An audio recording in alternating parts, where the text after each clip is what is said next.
Low budget সেগমেন্টের মধ্যে প্রতিটা ব্র্যান্ডই এক একটা চমৎকার স্মার্টফোন লঞ্চ করছে। তারই ধারাবাহিকতায় টেকনো কিন্তু আরো একটা স্মার্টফোন নিয়ে এসেছে। This is Tecno Spark 30C। দাম নির্ধারণ করা হয়েছে 13,999 টাকা।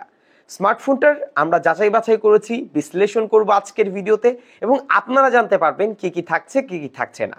সবকিছুই আপনাদেরকে জানাবো। আমি জাকারিয়া হাসান পার্থ, আপনারা দেখছেন JK tech BD YouTube channel. আজকের ভিডিওর স্পন্সর হচ্ছে সরকার টেলিকম।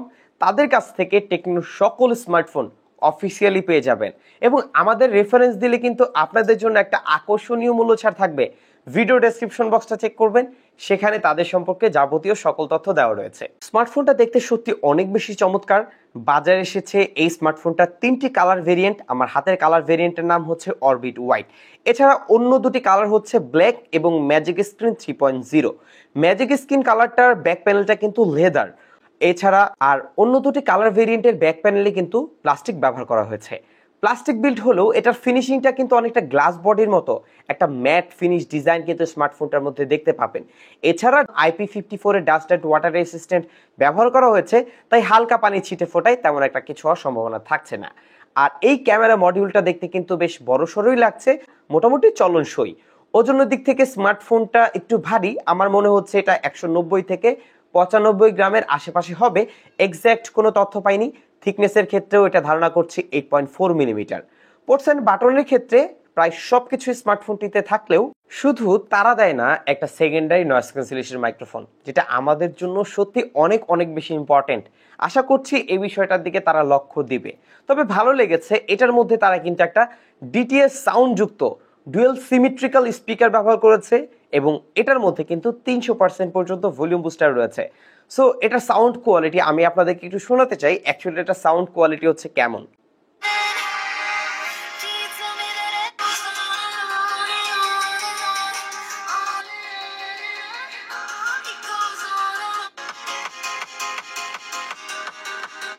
যদি এটা সাউন্ড কোয়ালিটির কথা বলি, এই স্পিকারটা হচ্ছে 60-40-তে ডিভাইড করা হয়েছে, মানে ওপরের দিকটাতে 40% সাউন্ড এবং নিচের দিকটাতে 60% সাউন্ড প্রডিউস করছিল। ওভারঅল সাউন্ড বেশ লাউড, মোটামুটি ক্রিস্টাল ক্লিয়ার। তবে ফুল ভলিউম বা 300% যখন আপনি ব্যবহার করবেন, সেই অবস্থায় কিছুটা ডিস্টরশন লক্ষ্য করবেন। দুটি সিম সহ একটি মেমোরি কার্ডও চালিয়ে ব্যবহার করতে পারবেন, এবং 2 টেরাবাইট পর্যন্ত এখানে সাপোর্ট রয়েছে। এর সাথে থাকছে এটার সাইড মাউন্টেন ফিঙ্গারপ্রিন্ট সেন্সর, যেটাও কিন্তু বেশ ফাস্ট এবং অ্যাকুরেটলি স্মার্টফোনটাকে আনলক করতে পারে। সবকিছু মিলিয়ে বলা যায় এই স্মার্টফোনটা বেশ হ্যান্ডি। দুই হাতে খুব কমফোর্টেবলি ভাবেই ব্যবহার করতে পারবেন, কোনো সমস্যা হবে না। তবে যাদের হাত একটু ছোট, তাদের এক হাতে ব্যবহার করতে একটু প্রবলেম হতে পারে। তবে এই বক্সটা দেখে আরো বেশি চমৎকার লেগেছে, কারণ টেকনো এখানে ট্রান্সফরমারের সাথে কোলাবোরেশন করে এই স্মার্টফোনটা নিয়ে এসেছে। তবে বক্সটা ওপেন করলে এটার ছাপ কিন্তু আর দেখা যায়নি, কারণ এখানে রেগুলার বক্সের মতো একটা transparent back cover, warranty card, SIM ejector pin, type A to type C charging cable, 18 ওয়াটের একটি চার্জিং অ্যাডাপ্টার রয়েছে। আর 18 ওয়াটের এই চার্জার দিয়ে এই স্মার্টফোনটাকে চার্জ করতে অলমোস্ট 2 ঘন্টার কাছাকাছি সময় লাগবে। এখন আমি যদি চার্জারের কথা বলি, 14,000 টাকা প্রাইস পয়েন্টে এটা একটা ব্যালেন্স টাইপের চার্জারই বলা যায়, কারণ যদি 10 ওয়াট দিত তাহলে একদম কম হয়ে যেত, 33 ওয়াট দিলে তো ভালো হতোই, এটা খুবই স্বাভাবিক। ভিউয়ার্স অনেকেই গত ভিডিওতে কিছু কমেন্ট করেছেন, সো আজকে আমি চিন্তা করলাম যে এই কমেন্টগুলোর রিপ্লাই আপনাদেরকে দেই। কমেন্ট করেছে সালমান ফরাসি ভাই, উনি বলেছে যে G81 দিয়ে যদি ফ্রি ফায়ার খেলা না যায়, তাহলে কি ইউনিসক অথবা G36 দিয়ে গেম খেলবো কিনা। আসলে গত ভিডিওর যে ফোনটা ছিল সেটা প্রসেসর ছিল সেম মিডিয়াটেকের হিলিও G81, এবং এটা দিয়ে যে আপনি ফ্রি ফায়ার খেলতে পারবেন না তা কিন্তু নয়, খেলতে পারবেন। তবে যারা লো বাজেটের মধ্যে ফোন কিনছেন, তাদের জন্য এই ধরনের গেম না খেলাই বেটার হবে যদি লং টাইম একটা ফোন ব্যবহার করতে চান। সো নেক্সট আমরা আরো একটা প্রশ্ন পেয়েছি। MD মিরাজুল ইসলাম ভাই প্রশ্ন করেছেন যে রিয়েলমি নোট 60 নাকি স্মার্ট 9। এখন যদি আমরা স্মার্ট 9 এর কথা বলি, ইনফিনিক্স স্মার্ট 9 এর মধ্যে ফিচার কিছুটা বেশি পাবেন, আর রিয়েলমির দিকে ট্রাস্টটা একটু বেশি থাকবে। তাই আমি ওনাকে বলেছি হচ্ছে আপনি রিয়েলমিও দেখতে পারেন, বাট আপনার যদি একটু ফিচারের দিক থেকে বেশি প্রয়োজন হয়, আপনি চাইলে স্মার্ট 9টাও দেখতে পারেন। তো পরবর্তী আমাকে প্রশ্ন করেছেন হচ্ছে আবুল কাশেম ভাই, উনি বলেছেন ভাই 20,000 টাকার মধ্যে একটা ভালো ক্যামেরা ফোন কিনতে চাই। তো আমি ওনাকে হচ্ছে রিপ্লাইটা এইভাবে দিতে চাই, আপনি যদি অফিসিয়াল ফোনের মধ্যে নেন, আসলে অফিসিয়াল ফোনের মধ্যে আশেপাশে রেডমি নোট 13টা আছে, বাট আনঅফিসিয়াল যদি নেন সেক্ষেত্রে আমি কিছুদিন আগে রিভিউ করেছি আইকিউ Z9X, সেটাও আপনি দেখতে পারেন, অথবা মোটরোলার কিছু স্মার্টফোন রয়েছে এবং আশেপাশে আরো বেশ কিছু স্মার্টফোন পাবেন। আপনি চাইলে কমেন্ট করতে পারেন, আমি আপনাকে স্পেসিফিকেশন দেখে জানাতে পারবো যে কোন স্মার্টফোনটা আপনার নেওয়া উচিত। আমাকে হচ্ছে সালেউদ্দিন ভাই প্রশ্ন করেছেন যে রেডমি 13 এর ভিডিও চাই। হ্যাঁ ভাইয়া, রেডমি 13 এর ভিডিও দিব, আমাদের হচ্ছে পাইপলাইনে আরো বেশ কিছু স্মার্টফোন আছে যেগুলো নিয়ে আমরা অলরেডি কথা বলবো, দেন হচ্ছে ওইগুলোর ভিডিও দিব। তারপর ভাই বলছে যে স্মার্ট 9 কি জি ক্যাম ব্যবহার করা যাবে কিনা। ভাই এটার মধ্যে ক্যামেরা টু এপিআই সাপোর্ট নাই, তাই আপনি জি ক্যাম ব্যবহার করতে পারবেন না। তারপরে হচ্ছে এখানে মুস্তাকিম আহমেদ ভাই হচ্ছে প্রশ্ন করেছে ওপো A38 এর যে হচ্ছে চার্জ হতে কত সময় লাগে, মানে ওপো A38 এ যেহেতু 33 ওয়াটের চার্জার দেওয়া হয়েছে, সেটা দিয়ে আপনি যদি চার্জ করেন 1 ঘন্টা 10 মিনিটের মধ্যে স্মার্টফোনটাকে ফুল চার্জ করতে পারবেন। সো আপনারাও এই ভিডিওতে বেশি বেশি কমেন্ট করুন, আমি চেষ্টা করব পরবর্তী ভিডিওতে এই ভিডিওর কমেন্টগুলো আপনাদের সাথে রিপ্লাই দেওয়ার। ডিসপ্লেতে 6.67 ইঞ্চির আইপিএস প্যানেল ডিসপ্লে রয়েছে, resolution HD plus, screen to body ratio 89%, peak brightness ধারণা করছি 460 থেকে 500 নিটসের মধ্যেই হবে। তবে যাই হোক না কেন, স্মার্টফোনটার ব্রাইটনেস ডিরেক্ট সানলাইটে কিন্তু আপনাকে বেশ কিছুটা স্ট্রাগল পোহাতে হবে, বিষয়টা মাথায় রাখবেন, কারণ এটার মধ্যে ব্রাইটনেসটা এনাফ ছিল না। টেকনোর অন্যান্য স্মার্টফোন এবং ইনফিনিক্সের মতোই এখানে 120 হার্জের হাই রিফ্রেশ রেটের একটা গেমিং কি ফিচার ব্যবহার করা হয়েছে, যা শুধুমাত্র এটার ইউআইতে কাজ করে, বা অন্যান্য অ্যাপগুলোতে কিন্তু এটা 120 হার্জ পুশ করতে পারে না। আমরা ইউএফএ টেস্টের ক্ষেত্রে এটা সর্বোচ্চ 90 হার্জ পর্যন্তই পুশ করতে দেখেছি। পাশাপাশি 240 হার্জের টাচ স্যাম্পলিং রেট রয়েছে। এমনিতে টাচ রেসপন্সে তেমন একটা সমস্যা আমরা পাইনি, হ্যাপটিক ফিডব্যাকটাও মোটামুটি ভালোই ফিল করা যাচ্ছিল। এছাড়া এটার এইচডি প্লাস ডিসপ্লে হিসেবে শার্পনেসের কিছুটা ঘাটতি দেখতে পাবেন, কিছুটা কম কন্ট্রাস্টি হবে।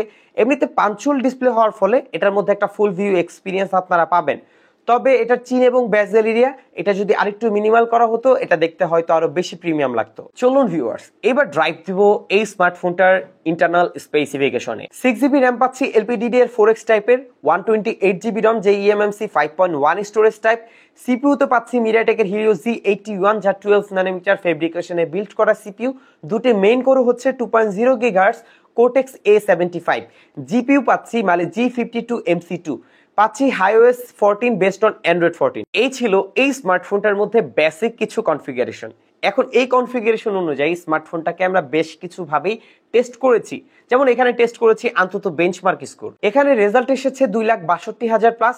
এছাড়া আন্তত বেঞ্চমার্ক স্কোরে স্টোরেজ টেস্ট করেছি, স্কোর এসেছে 13,149। গিগ বেঞ্চে সিঙ্গেল করে এসেছে 448 এবং মাল্টি করে এসেছে 1414। তবে সিপিইউ থ্রটলিং টেস্টে এটা রেজাল্ট এতটাও আশানুরূপ ছিল না, বেশ ভালো পরিমাণের একটা থ্রটল ডাউন এখানে আপনারাও দেখতে পাচ্ছেন, আমিও পেয়েছি। আর 6GB র্যাম হওয়ার ফলে এটার মাল্টিটাস্কিং এক্সপিরিয়েন্স মোটামুটি ভালোই বলা যায়। 6-7টা অ্যাপ মোটামুটি একসাথেই ব্যবহার করা যাচ্ছিল।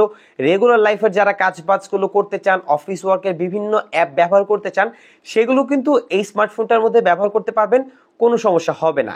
এমনিতেই মোটামুটি কাজবাজগুলো চালানোর ক্ষেত্রে, মাল্টিটাস্কিং এর ক্ষেত্রে ভালোই রেজাল্ট করছিল এটা র্যাম ম্যানেজমেন্ট। তবে গেমিং এর ক্ষেত্রে এই স্মার্টফোনটির মধ্যে আমরা 2D 3D বা বিভিন্ন অনলাইন যে গেমগুলো রয়েছে সেগুলো খেলার রিকমেন্ড করব, কারণ স্মার্টফোনটার জিপিইউ কিন্তু আপনাকে মনে রাখতে হবে জিবি পাচ্ছি মানে G52MC2।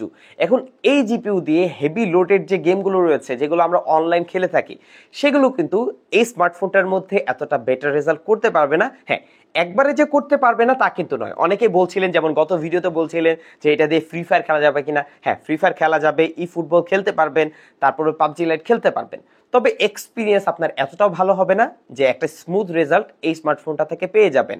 তাই আমি রিকমেন্ড করব নর্মাল যে গেমগুলো রয়েছে সেগুলোই খেলুন, এই ধরনের অনলাইন গেম না খেললেই আপনার জন্য বেটার হবে। তবে চাইলে ছকের বসে খেলতে পারেন, তেমন একটা সমস্যা হবে না। এই স্মার্টফোনটা যখন অটো সুইচিং মোডে এটা রিফ্রেশ রেটটা থাকে, তখন এটার ইউআইটা আমার কাছে একটু স্লো মনে হয়েছে। মনে হচ্ছিল অ্যানিমেশনগুলো একটু ডিলে হচ্ছে, পাশাপাশি অ্যাপগুলো ওপেন হতেও কিছুটা সময় নিচ্ছিল। এছাড়া ফ্রিতে বেশ কিছু প্রি ইনস্টল অ্যাপও আপনাদেরকে দেওয়া হবে। একটি দুটি আনইনস্টল করা গেলেও অনেক অ্যাপ রয়েছে যেগুলো আনইনস্টল করা যায় না। আশা করছি এই বিষয়টার দিকে লক্ষ্য রেখে এই ইউআইটাকে আরো বেশি লাইট করে ইনহ্যান্স করবে টেকনো। তবে আগামীতে এই স্মার্টফোনটার মধ্যে কত বছরের সিকিউরিটি প্যাচ এবং ওএস আপডেট দিবে সেই বিষয়টা নিয়ে টেকনো কিন্তু কোনো তথ্য শেয়ার করেনি। ক্যামেরা বামটা দেখে আপনার কাছে মনে হতেই পারে এখানে দুটি ক্যামেরা ব্যবহার করা হয়েছে, বাট না, এখানে শুধুমাত্র একটি ক্যামেরাই পাবেন। আরেকটা হচ্ছে ইনফ্রারেড রিমোট সেন্সর, যেটাকে আপনি হচ্ছে আপনার বাসার এসি, ফ্যান অথবা টিভি, যেটা আমরা রিমোটের মাধ্যমে কন্ট্রোল করে থাকি, সেই ধরনের ডিভাইসগুলো কিন্তু এই ইনফ্রারেড রিমোট সেন্সর দিয়ে কিন্তু আপনি কন্ট্রোল করতে পারবেন। মেইন ক্যামেরা হচ্ছে 50 megapixel, front selfie camera 8 megapixel এবং সর্বোচ্চ এখানে 2K 30fps পর্যন্ত বোথ সাইড ভিডিও করা যায়। পাশাপাশি বোকে ভিডিও রেকর্ড করার সুবিধাও রয়েছে। আউটডোরে এটার ক্যামেরা আউটপুট আমার কাছে বেশ ভালো লেগেছে, ভালো পরিমাণে ডিটেলস পেয়েছি, ছবিগুলো দেখতে কিছুটা কন্ট্রাস্টি মনে হচ্ছিল। এইচডিআর এর পোস্ট প্রসেসিংটা আমার কাছে বেশ চমৎকার মনে হয়েছে, ভালোই ব্যালেন্স করতে পারছিল এই বাজেট ফোনের ক্যামেরা হিসেবে। এছাড়াও স্মার্টফোনটা মিডিয়াম আলোতেও বেশ ভালো পরিমাণে ডিটেলস ধরে রাখতে পারছিল, সেখানেও ভালো পরিমাণে ব্রাইট একটা পিকচার প্রডিউস করছিল। ছবিগুলো দেখতে বেশ ন্যাচারাল টোনই মনে হয়েছে। এছাড়া এটা যে এজ ডিটেকশন সেটাও আমার কাছে মোটামুটি ভালোই মনে হয়েছে। আর আলো কমে গেলে পরামর্শ থাকবে একটু ভালো আলোতে ছবি তোলার অথবা নাইট মোডটা ব্যবহার করার, সেক্ষেত্রে ডিটেলসের পরিমাণ বা শার্পনেসের পরিমাণ কিছুটা বেড়ে যাবে। এছাড়া এটার বাজেট বিবেচনায় ফ্রন্ট ক্যামেরা মোটামুটি ব্যালেন্স ছিল, সেখান থেকেও ভালো আউটপুট পাচ্ছিলাম, ভালো ডিটেলস পেয়েছি, এজ ডিটেকশন মোটামুটি ভালো, এইচডিআর এটা মোটামুটি ভালোই ব্যালেন্স করতে পারছিল। তবে ডিরেক্ট সানলাইটে মাঝে মাঝে কিছুটা আনব্যালেন্সও হচ্ছিল, তাই ভালো আলোতে ছবি তুললে ভালো পরিমাণে ডিটেলসের সাথে সাথে ভালো শার্পনেস পাবেন, এই সকল বিষয়গুলো স্বাভাবিক। তবে লো লাইটে কিছুটা সফট বিনেস বেড়ে যাবে, এছাড়াও ছবির ডিটেলস কিছুটা কমবে, যা খুবই স্বাভাবিক এই স্মার্টফোনটার ক্যামেরার সাথে। 5000 mAh এর ব্যাটারি থেকে একজন নর্মাল ইউজার মোটামুটি একটা ভালোই চার্জ ব্যাকআপ পাবে, 1.5 দিন বা 1.5 দিনে কিছুটা বেশি।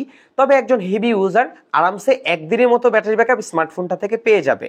এখন 14,000 টাকা বাজেট সেগমেন্টের মধ্যে স্মার্টফোনটির কথা যদি বলা হয়, স্মার্টফোনটার মধ্যে কেনার বেশ কিছু ইন্টারেস্টিং ফিচার কিন্তু আমি দেখতে পাচ্ছি। যেমন এখানে আপনি পাচ্ছেন খুব সুন্দর একটা ডিজাইন, ডিটিএস সাউন্ড সিস্টেম যুক্ত একটা ডুয়েল স্টিরিও স্পিকার, পাচ্ছেন 120 হার্টজের হাই রিফ্রেশের, যদিও এটা গেমে কি বাট 90 হার্টজ কিন্তু পুশ করতে পারে। সব থেকে ভালো ব্যাপার যে এই বাজেট সেগমেন্টের মধ্যে একটা পাঞ্চল ডিসপ্লেও রয়েছে। ব্রাইটনেসটা আর একটু বেটার হলে ভালো হতো, তবে এটার মধ্যে কিছু কস্ট কাটিংও করা হয়েছে। যেমন এখানে সেকেন্ডারি নয়েজ ক্যান্সেলেশন মাইক্রোফোনটা থাকছে না, যেটা থাকলে সত্যি বেটার হতো। আর এটার ইউআই নিয়ে আরেকটু কাজ করার দরকার আছে। আশা করছি একটি দুটি আপডেটে হালকা পাতলা যে ফার্স্ট অবস্থায় যে ল্যাগটা আমরা ফেস করেছি সেটা হয়তো নেক্সট ইয়ার থাকবে না। সো ভিউয়ার্স, এই ছিল আজকের ভিডিও। যদি ভিডিওটি ভালো লেগে থাকে অবশ্যই ভিডিওতে লাইক করবেন, কমেন্ট করবেন, শেয়ার করতে ভুলবেন না। বিদায় নিচ্ছি আপনাদের ভাই জাকারিয়া হাসান পার্থ। আসসালামু আলাইকুম।